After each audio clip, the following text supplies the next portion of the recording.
Hare Krishna, Radhe Radhe. Welcome to my channel Laddu Gopal ji की सेवा ज्ञान भक्ति। कैसे हैं आप सभी लोग? आशा रखती हूँ अच्छे ही होंगे। तो आज के इस वीडियो में हम पशुपति व्रत के बारे में जानने वाले हैं। और जो पशुपति व्रत है वो 5 सोमवार किया जाता है।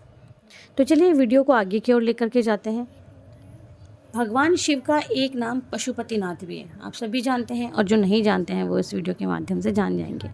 तो पशुपति का शाब्दिक जो अर्थ होता है वो है इस ब्रह्मांड में पाए जाने वाले समस्त जीवों का जो भी है, मतलब मालिक कह लो या कोई एक ऐसा मुखिया, अर्थात जीवन का दाता या देवता।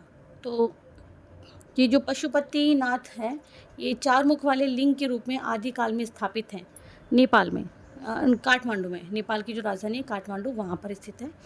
तो शिव महापुराण में वर्णित है पशुपतिनाथ का व्रत। देवादिदेव महादेव के इस स्वरूप को ये व्रत समर्पित है। अगर कोई भी मनुष्य, कोई भी व्यक्ति हो, अगर उसे कोई परेशानी है या भगवान जी से कुछ मांगना है या कोई मनोकामना है, सच्ची श्रद्धा और पूर्ण विधि विधान से अगर ये व्रत करता है ना, तो कहते हैं कि 5 सोमवार के बाद ही उसकी मनोकामना पूर्ति हो जाती है। पशुपति व्रत को करना ज़्यादा कठिन नहीं है और ना ही इसे रखने के लिए किसी विशेष मुहूर्त की आवश्यकता है, ना ही कोई शर्त है, ना कोई ऐसा है कि इसको रखने के लिए ये करना पड़ेगा वो करना पड़ेगा। पशुपति व्रत जो है बस कुछ नियम होते हैं, उनका पालन कर लो, जो शास्त्रों में वर्णित है वही। और बस आपको जो पशुपति व्रत आप रख रहे हैं 5 सोमवार रखना है और कुछ चीज़ों का विशेष ध्यान रखना है। तो चलिए इस वीडियो के माध्यम से हम जानते हैं पशुपति व्रत के नियम, पशुपति व्रत की विधि, उद्यापन विधि, सभी चीज़ें। तो पशुपति व्रत कब करना चाहिए, कितने सोमवार करना चाहिए, पूजा सामग्री क्या है, व्रत के नियम क्या है, ये सब हम उद्यापन विधि भी जानेंगे और व्रत कैसे करें ये भी जानेंगे। तो पशुपति व्रत कब करना चाहिए, कोई विशेष महीना नहीं है, किसी भी शुभ मुहूर्त का चयन करना कोई ज़रूरी नहीं है, किसी भी सोमवार से आप ये व्रत रख सकते हो। अतः आप इस व्रत को पूरे साल में किसी भी महीने में किसी भी सोमवार से शुरू कर सकते हो। पशुपति व्रत को कितने सोमवार करने चाहिए? हमारे शास्त्रों में पशुपति व्रत को लगातार 5 सोमवार रखने का विधान बताया गया है और 5वें सोमवार को इस व्रत का उद्यापन किया जाता है। एक पशुपति व्रत को पूर्ण करने के बाद में अगर आप दोबारा से इस व्रत को धारण करना चाहते हैं तो 1-2 सोमवार छोड़कर वापस शुरू कर सकते हो, लेकिन वही सेम प्रोसेस और उद्यापन होगा। तो पशुपति व्रत की जो पूजा विधि है वो हम जान लेते हैं कि जो पूजा विधि है वो क्या है। पशुपति व्रत भगवान शिव को प्रसन्न करने के लिए किया जाता है। अतः इस व्रत में जो सामग्री है वो प्रयोग लेते हैं सुबह के समय ही, और उस थाली को मांजते नहीं है। उसी थाली में जो सामग्री हम बचाते हैं उसी से हम शाम के समय भी पूजा करते हैं, जिसे हम शिवलिंग पर अर्पित कर सके, इतनी सामग्री हम बचाते हैं। हमारे शास्त्रों में कई ऐसी सामग्रियों का वर्णन है जो भगवान शिव को अति प्रिय है, बस वही सामग्री लेनी है। इतना ध्यान रखना है कि जिस भी सामग्री से आपने सुबह पूजा की है थाली में बचाएं और उसी सामग्री से शाम के समय पूजा करें। पशुपति व्रत भगवान शिव को प्रसन्न करने वाला व्रत है और इस व्रत में जो सामग्री आप प्रयोग में ले रहे हैं, जो भी सामग्री आप प्रयोग में ले रहे हैं, ध्यान रखें कि वो सामग्री आपको याद रखनी है और प्रत्येक सोमवार वही आपको काम में लेनी है। ठीक है, अब इन चीज़ों के लिए हमने जान लिया है, तो अब हम जो व्रत की सामग्री है वो भी जान लेते हैं। पीला, लाल, सफ़ेद चंदन, पुष्प, रोली का लावा, गुलाल, लीलजा, बीर, भांग, धतूरा, भस्म, अक्षत, बेलपत्र, शमी के पत्ते, धूप और 6 दीपक, दूध, दही, घी, शहद, बूरा, इन सबको मिलाकर जो बनता है पंचामृत, वो, 1 लोटा गंगा जल। और शाम के पूजन के लिए वही थाली बचानी है जैसे कि बताया। 6 दीपक लेने हैं जिनमें से 5 प्रज्वलित करने, एक घर लेके आना है बिना जलाए, और दाईं ओर अंदर एंट्री करते वक्त, घर में घुसते वक्त दाईं ओर हमें प्रज्वलित करके रख देना है, फिर अंदर आना है। भगवान शिव को भोग लगाने के लिए घर में कुछ भी मीठा प्रसाद बनाएं जिसको 3 भागों में बांटा जाता है, और मंदिर में ले जाके 3 भागों में बांटना है। 2 वहीं पे आपको अर्पित करके आने, 1 स्वयं के लिए लेकर आना है और केवल स्वयं ही खाना है। तो अब हम पशुपति व्रत के नियम जान लेते हैं, हो सकता है कुछ रिपीट हो जाए तो उसके लिए क्षमा। तो चलिए, शिव महापुराण में अगर आपके पास है तो उसमें पशुपति व्रत के नियम बताए गए हैं, आप वो पढ़ सकते हो, जान सकते हो, जिसे जान लेना आवश्यक होता है। अगर इन नियमों की अनदेखी हम कर देते हैं तो पूर्ण फल प्राप्त नहीं होता। फिर कई लोग कहेंगे कि इस व्रत के बारे में हमने तो सुना है कि हमें ये सब कुछ मिल जाता है, ये हो जाता है, वो हो जाता है, और हमें तो ऐसा कुछ नज़र नहीं आया, हमें तो फल ही नहीं मिला, मनोकामना पूर्ण ही नहीं हुई। तो चलिए चलते हैं, सबसे पहले जानते हैं कि पशुपति व्रत के नियम क्या हैं। तो पशुपति व्रत लगातार 5 सोमवार तक करने का विधान बताया गया है विधान। और पूजन शिव मंदिर में करना अनिवार्य है। शिव मंदिर केवल एक ही हो। 5 सोमवार आपको एक ही मंदिर में पूजा करना है। तीसरी सबसे ज़रूरी बात यह है कि पशुपति व्रत के पहले सोमवार की पूजा आपने जिस मंदिर में शुरू की है वहाँ जाके आपने संकल्प लेना है और उसी मंदिर में 5 सोमवार की पूजा पूर्ण करनी है, अर्थात अपने पूरे पशुपति व्रत एक ही मंदिर में।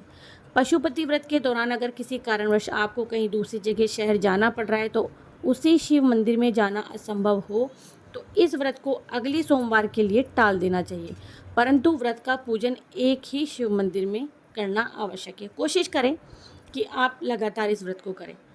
पशुपति व्रत में सुबह और शाम के प्रदोष काल में अर्थात दिन में 2 बार शिवलिंग की पूजा का विधान है और व्रत में दिन के दौरान फलाहार आप कर सकते हो। शाम की पूजन के बाद में सेंधा नमक से बने सात्विक अन्न आपको ग्रहण करना है, सेंधा नमक वाला, ठीक है। और इसकी जो व्रत की विधि है वो भी जान लेते हैं हम। तो सुबह में पूजा कैसे करनी है। आप जिस सोमवार से पशुपति व्रत का अनुष्ठान कर रहे हैं या करना चाहते हैं या संकल्प ले रहे हैं, उस दिन प्रातःकाल सुबह ब्रह्म मुहूर्त में उठें, स्नान करें, स्वच्छ वस्त्र धारण करें। पशु व्रत पूजा के लिए अपने आसपास का कोई भी एक ऐसा मंदिर ढूंढ ले जो पास में हो और आप उसमें 5 सोमवार कर सकें। मंदिर जाने के पहले अपनी पूजन की थाली तैयार कर लें। व्रत में जो पूजा सामग्री है उसका चयन कर लें, अपनी थाली सजा लें और मैंने जो बताया है पहले भी उन बातों का ध्यान रखें। एक लोटा जल ले लें, जो सामग्री मैंने आपको बता दी है वो सारी रख लें और पूजा की थाली शाम के लिए भी तैयार कर लें। उसी में उतनी सामग्री होनी चाहिए जो हम शाम को भी काम में ले लें। ये ध्यान रहे कि जो पूजन सामग्री आप थाली में रख रहे हो ना, वो थोड़ा ज़्यादा मात्रा में रखें क्योंकि आपको शाम को भी उसी में से यूज़ करना है। फिर मंदिर जाकर श्रद्धापूर्वक शिवलिंग का पंचामृत अभिषेक करें, सादे जल से अभिषेक करें। शिवलिंग पे पुष्प, बेलपत्र, पूजा की जो भी सामग्री आप लेके गए अर्पित करें। श्री शिवाय नमस्तुभ्यम का जाप करें, भोलेनाथ को धूप दीप दिखाएं, उनकी आरती करें। अब बारी आ जाती है दिन की दूसरी पूजा यानी शाम प्रदोष काल की पूजा, ठीक है। प्रदोष काल में ही पूजा का नियम है। तो शाम की पूजा में ये बात ध्यान रखनी है आपको कि पूजा की जो थाली है सुबह वाली ही हो। मैं बार बार बता रही हूँ, दोबारा थाल को मत सजाएं। आपको थाली साफ़ नहीं करनी है। सुबह पूजन के बाद में जो सामग्री बची उसी से पूजा करनी है। शाम की पूजा के लिए थाल में एक लोटा, 6 दीपक रख लें। भोग लगाने के लिए कोई भी मीठा प्रसाद घर में जैसे कि हलवा बना ले, चावल या साबूदाने की खीर बना ले, मालपुआ बना ले, लड्डू बना ले, बर्फ़ी बना ले, कुछ भी, लेकिन मंदिर में ले जाके आपको उसके 3 हिस्से करने हैं। पशुपति व्रत के प्रसाद को आप घर में तैयार ही कर सकते हो और ध्यान रहे कि पूरा प्रसाद मंदिर ले जाना है, घर में नहीं छोड़ना। आपने घर में प्रसाद का ज़रा सा भी भाग नहीं छोड़ना, ध्यान रखना है। प्रसाद के आप 3 प्लेट बना लें मंदिर में ले जाके। फिर मंदिर में आकर सर्वप्रथम शिवलिंग पे जल अर्पित करें। मंदिर में शाम के समय जलाभिषेक करने की मनाही हो तो फूल से छींटा लगा दें आप, या हो सकता है कोई झांकी वगैरह सजाई गई है तो भी आप छींटा लगा सकते हो। ध्यान रहे थाली में जो देसी घी के 6 दीपक आप लेकर गए हैं शिवलिंग के सामने रखें। फिर अपनी मनोकामना भोले बाबा से बोलें और बारी बारी करके 5 दिया प्रज्वलित कर दें। अब 6वें दिए को बिना जलाए वापस थाल में रख लें। इसके बाद में थाल में जो प्रसाद लाया गया है उस प्रसाद को शिवलिंग के समक्ष रखें। अब इस प्रसाद को 3 बराबर हिस्से में बांट दें। 2 हिस्से शिवलिंग को समर्पित कर दें और एक बचे हुआ हिस्सा वापस थाल में रख लें। श्री शिवाय नमस्तुभ्यम का जाप करके अपनी मनोकामना शिवजी से बोलें। आप वापस अपने घर के लिए निकल जाएं। घर के मुख्य दरवाजे के सामने बाहर आकर के बैठ जाएं। अब जो दिया आपके थाल में वापस आप लेकर आए हैं उसे अपनी मनोकामना बोलते हुए प्रज्वलित कर दें। अब इस दीपक को अपने दाहिने तरफ रखें और प्रज्वलित करने के बाद में घर में प्रवेश करें। घर में प्रवेश के बाद में थाल में लाया गया जो प्रसाद है एक हिस्से को स्वयं ग्रहण कर लें, यानी कि वो जो एक हिस्सा बचा है उसे ग्रहण कर लें। इस प्रसाद को अपने परिवार के सदस्य को या किसी भी व्यक्ति को, या माँ सोचे कि हम बच्चे को दे दें थोड़ा सा, तो नहीं देना है, ठीक है। प्रसाद ग्रहण करने के बाद में आप भोजन कर सकते हो या केवल यही प्रसाद खाकर आप अपना व्रत पूर्ण कर सकते हो। इस तरह पूजन करने के बाद आपका जो पशुपति व्रत है पहली सोमवार का व्रत पूर्ण हो जाता है। और ठीक इसी तरह से आपको 4 सोमवार और पूजा करनी है। 5वें सोमवार को सुबह की पूजा तो वैसे हो ही जाती है, परंतु शाम की पूजा थोड़ी सी अलग होती है क्योंकि पशुपति व्रत के 5वें सोमवार की पूजा उद्यापन की पूजा होती है। तो चलिए अभी हम जो ये उद्यापन की पूजा है अर्थात यदि कि जो पशुपति व्रत की उद्यापन विधि है वो जान लेते हैं। तो 5वें सोमवार को सुबह की जो पूजा है उसी तरह से होगी जैसे आपने बाकी सोमवार की है, परंतु शाम की पूजा में 2-3 बातों का विशेष ध्यान रखना है। क्या ध्यान रखना है चलिए जानते हैं। 5वें सोमवार की पूजा के लिए थोड़ी सी सामग्री अलग होगी। एक पानी वाला श्रीफल यानी कि अर्थात नारियल होगा। हालांकि कई लोग इससे संबंधित सवाल पूछ सकते हैं, उसको हम बाद में सॉर्ट आउट करेंगे। शिव जी को समर्पित करने के लिए एक ही तरह के 108 तरीके के फूल, 108 तरीके की या तो पंखड़ियाँ या बेल के पत्र और 108 चावल, मखाने और 108 मूंग, 108 दाने, ठीक है, और कलावा, ये चीज़ें हमें अलग से लेनी है। 5वें सोमवार की पूजा विधि है, अब वो जानने वाले हैं। शाम की पूजा के लिए जो नारियल आपने बाज़ार से लिया है उस पर मोली कलावा को आप नारियल के चारों ओर लपेट दें। अब अपनी जो सुबह की थाली है उसमें उस श्रीफल को रखेंगे। साथ ही साथ शिव जी को जो भी 108 वस्तु आपको अर्पित करनी है उसे भी अपने साथ मंदिर लेके जाएंगे। पहले की तरह एक लोटा जल लेंगे, प्रसाद लेंगे, 6 दीपक रखेंगे, 3 प्लेट रखेंगे, पेपर प्लेट ले सकते हो आप, ठीक है। तो मंदिर पहुंचकर शिव जी को जल अर्पित करेंगे। सुबह की जो भी सामग्री बचे सामग्री से शिव जी का श्रृंगार, पूजा सब कुछ करेंगे, आरती करेंगे। और अब इसके बाद घर से लाया गया जो प्रसाद है शिव जी के समक्ष रखेंगे। 3 बराबर हिस्से करेंगे, 2 हिस्सा वहीं छोड़ेंगे, 1 हिस्सा वापस थाली में लेकर जाएंगे। और थाल में जो हम 6 दिए लेकर आए उनमें से नीचे रखेंगे, 6 के 6 नीचे रखेंगे, अपनी मनोकामना बोलेंगे, 5 दीपक प्रज्वलित करेंगे और 6वां दीपक बिना जलाए थाल में वापस रख लेंगे। और 108 सामग्री हम जो जो लेकर आए शिव जी को वो भी अर्पित करेंगे। मन ही मन श्री शिवाय नमस्तुभ्यम आप भगवान जी का जाप करेंगे। और इसके बाद में भगवान जी का जाप करते करते आप वहाँ से वापस से अपने घर के लिए रवाना हो जाएंगे। शिव जी को नमन करके घर पे लौट आएंगे। घर के मुख्य दरवाजे के सामने बैठकर मनोकामना बोलते हुए थाल में जो हम दीपक लेकर आए हैं उसे दाहिनी ओर रखेंगे, घर में प्रवेश करेंगे। प्रवेश करने के बाद भोजन करने के बाद उस प्रसाद को ग्रहण करना ज़रूरी होता है, पहले वो ग्रहण करेंगे। इस तरह आपका जो पशुपति व्रत है वो पूर्ण हो जाता है।